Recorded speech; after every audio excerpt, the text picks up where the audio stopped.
Hey yo, what's going on YouTube? It's your boy Snoops coming back at you with another video.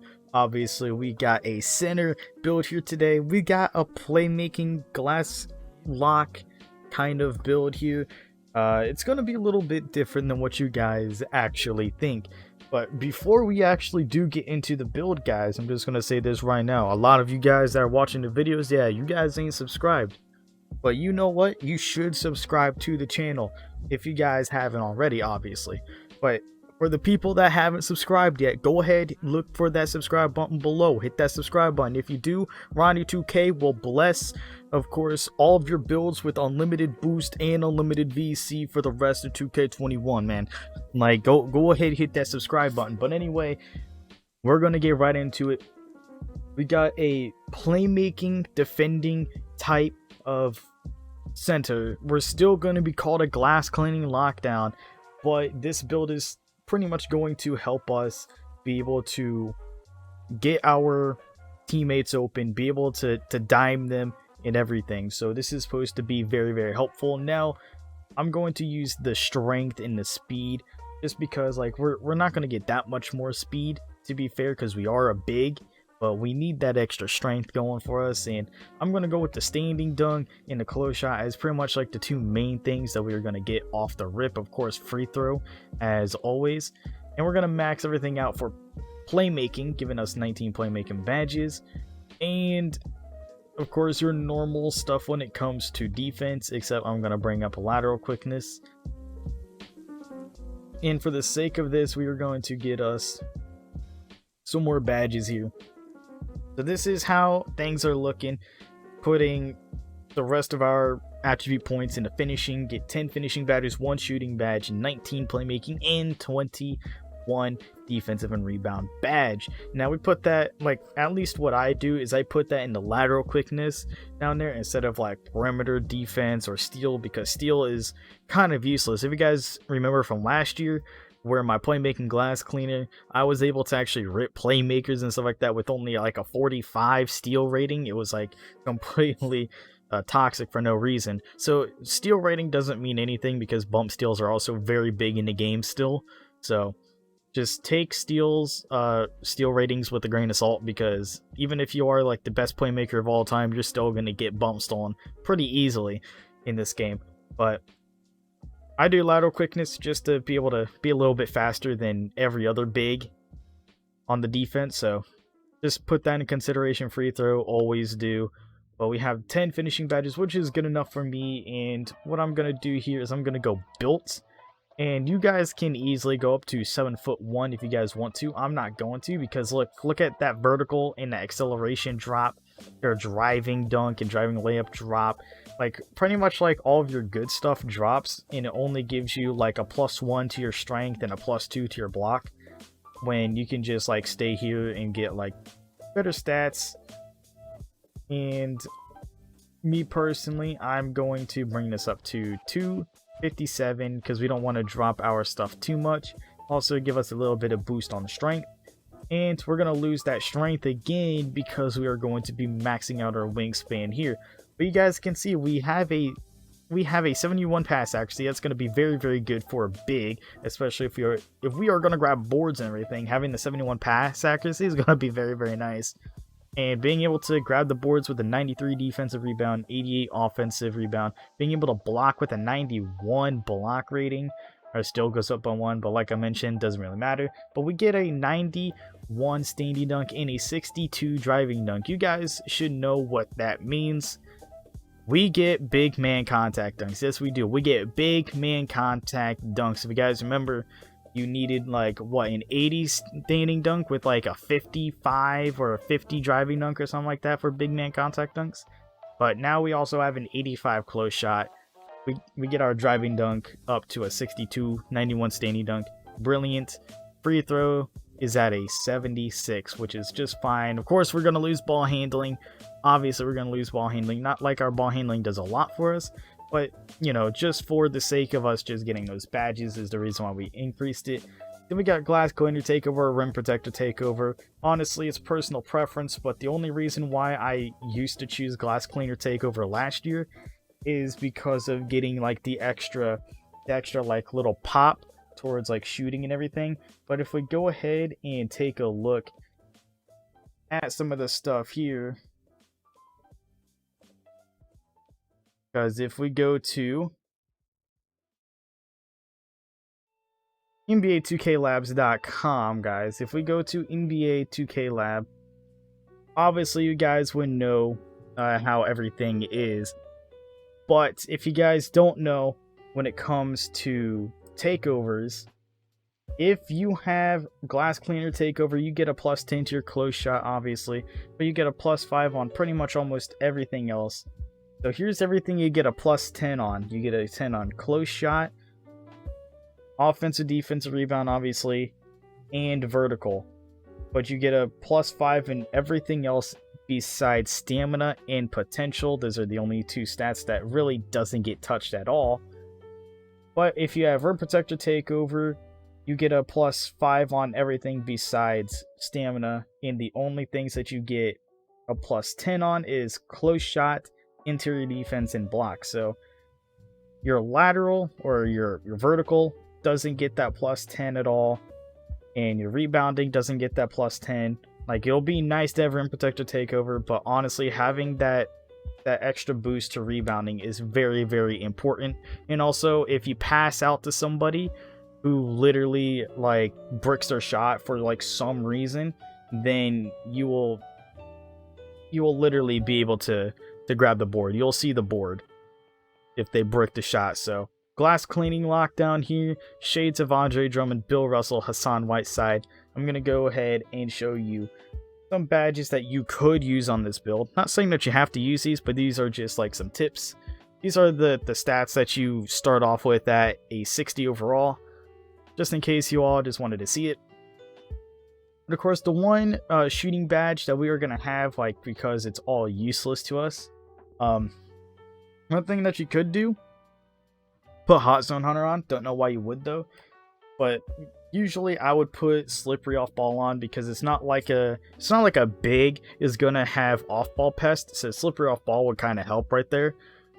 Or if you make like a or if you have like Hot Start on, and then you are able to do like post hooks. So if you did like a different version of this where you did post hooks, you could easily do that as well. That's another thing, because Hot Start, Green Machine, both those work for like fades and post hooks and all that stuff. Same as Hot Zone Hunter. You could use Ice and Veins as well. It's just completely up to you, but I tend to use Slippery Off Ball because I know not a lot of bigs in 2K. Not a lot of them run off ball pest, so that's why we're just able to get open a lot easier. But finishing, obviously we got to go with the gold contact finisher, immediately using 3 of those. Back down Punisher as well, so we just, try to back him down, and because we're backing down the other person a lot, they're probably going to try to call for double teams more, leaving somebody open. You can easily pass out. But another thing I will do is do Putback Boss on gold as well. And another thing that you could easily have is Relentless Finisher on bronze, because it says reduces the fatigue effects from continually finishing after rim of contact, obviously reducing an energy loss when attacking the rim for contact shots. So if you do like get into the paint and you think that you got like an open dunk, but it just like, nope, you got contact for no reason, but it's whatever. Or you could easily throw on Lob City Finisher on bronze just to have that extra little boost there. Or even Drop Stepper is really nice, so you could easily run something like this, because Drop Stepper is very, very nice. So something similar to that if you guys so choose. But here's the most important stuff right here. We got that diameter going, okay? We're not going to go for handles for days, but we are going to go for the Hall of Fame floor general. Now, this is something that not a lot of people are going to see happening. Break Starter on gold. I'm going to have Bailout on gold, because why not? Or you can easily throw on Dream Shake.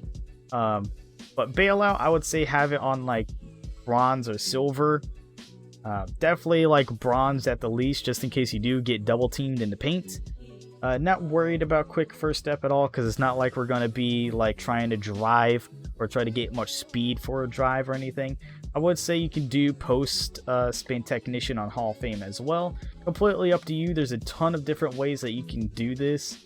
It just depends on what you want to play. But because I play like a lot of bigs that's able to post score and stuff like that, I tend to use Dream Shake. Dream Shake is honestly very, very nice to have. Very underrated badge, I will say. It's very underrated because I like my fakes in the paint. So I literally do my up and unders a lot in the paint. But Dream Shake on, you can even have that on silver if you want to. Even drop down Break Starter. But for this, you can also have like Needle Threader on silver with gold post spin or silver post spin. Or you can even take down Dream Shake as well and put on Hall of Fame post spin or have them both on gold. Completely up to you guys, but this looks like something that I would probably run. Post spin technician, be able to get some post spins going, be able to get myself into the paint, maybe drag somebody into the paint as well because they're trying to pick up on me. Then I pass out with the Hall of Fame dimer. They pop the 3 and they make it. Green bean. Also Needle Threader being very important for those tough passes as well. Dream Shake just in case I can't get post spins off, so I can just literally fake out the defense and do my little up and unders. Break Starter obviously because we're grabbing boards. Bailout, you know how it is, just in case we get doubled. Just in case we get doubled. But yeah, something like this is what I'll run, or maybe gold post spin and silver bailout. Just completely up to you guys, but those are just some ideas. Like, I'm not saying that you have to use any of these, but I'm just also while doing this, I'm giving myself some ideas. You know, just like coming up with like different combinations of badges for like how I want to play the builds and stuff. It's just like if I want to play it this way, then I can use this, or if I want to play another way, then I can use those, all that stuff. So just keep in mind, these are just like tips. You don't necessarily have to use these badges, but I'm just like trying to also give myself some badge ideas as well. But Hall of Fame rebound chaser, 100% gotta have that. Silver box is what I'm gonna throw on. Hall of Fame pogo stick as well. Hall of Fame intimidator. And then we're going to have the silver rim protector because we don't need it on too much. Silver clamps as well. And I'm going to have gold post move lock because I know a lot of people are probably going to be trying to get like post moves off. And the only reason why I say clamps on silver, guys, is if you play against a ton, like if you play a ton of park, you might come against some teams that have like all guards and stuff like that. It happens. And sometimes guards are hard to stop, especially if they're able to shoot the 3-ball and they're able to drive. And as a big, that's hard because you're more of an interior defender unless you somehow are a god and manage to make a big man with the ability to be a perimeter defender. And in which case, I applaud you. You are an absolute god at this game. But of course, clamps, having it on silver will just slow them down at least a little bit, because if they are on the perimeter, they can shoot, but they can also drive. You can slow them down on their shots because they know that you're big. They know that you have Hall of Fame Intimidator. They know that you're going to be able to like block their shots just by putting your hand up, obviously. But then they're going to try to get around you. And then with the silver clamps, it'll activate it a little bit. It'll slow them down a bit, which means that it gives you time to be able to block them with your silver rim protector. If they're not getting animations out the wazoo that just boost their shit to Guam. Pogo stick obviously is just toxic. But yeah, all these badges kind of gives me an idea of how I'm like going to play this and how I want to play this. But you guys obviously can just mess around with different badges and, you know, like use your own badges. Like Heart Crusher might be really, really good because of how the game seems to be played this year. I'm not sure 100% exactly, but I do know that the last time I played Rec, I was getting cold just because other people were like playing poorly, or somebody got ripped on the team and then I got cold because of it. And it was crazy. I was getting cold just for like shit that was happening to teammates and not me. So Heart Crusher might be really good to use as well. Block somebody or rip somebody, and then the entire team is just going to be in for a rude awakening. It's going to be crazy. But yeah, just some ideas, guys, for badges to use on this build. This build would be absolutely insane. I'm going to be running this build as like pretty much like my main big build this year. If you guys remember my main big build last year, I didn't quite end up using it a lot. It didn't end up how I wanted it to be, like midway through the game. I'm like, there's no point in this. I don't like the build. It didn't like halfway through the game, it's just like, yeah, this isn't working out how I thought it would work out and all that stuff. So I made better builds, made the Playmaking Glass Cleaner, had an absolute blast with that build. I know a lot of people started running that you know, near the end of the game, which was fucking awesome, seeing like such a good and unique build being played a lot of, instead of just like offensive threat, paint beast, glass cleaning locks, or shooting glass locks even. But yeah, this is this build, guys. Let me know what you guys think of this. I think it's going to be fucking awesome, especially once you get it to a 99. It's going to be an absolute beast. But yeah, anyway, that's going to be it for this video. Let me know what you think in the comment section below. Make sure to leave a like if you did enjoy this video. Make sure you hit that subscribe button if you're new to the channel. Hit that bell notification icon as well so you never miss another upload. And I will talk to you all in the next one. Later, everybody. Start tripping, now I'm blue. Mega man, I can't win for losing cause I got too many haters, man. Used to be the paper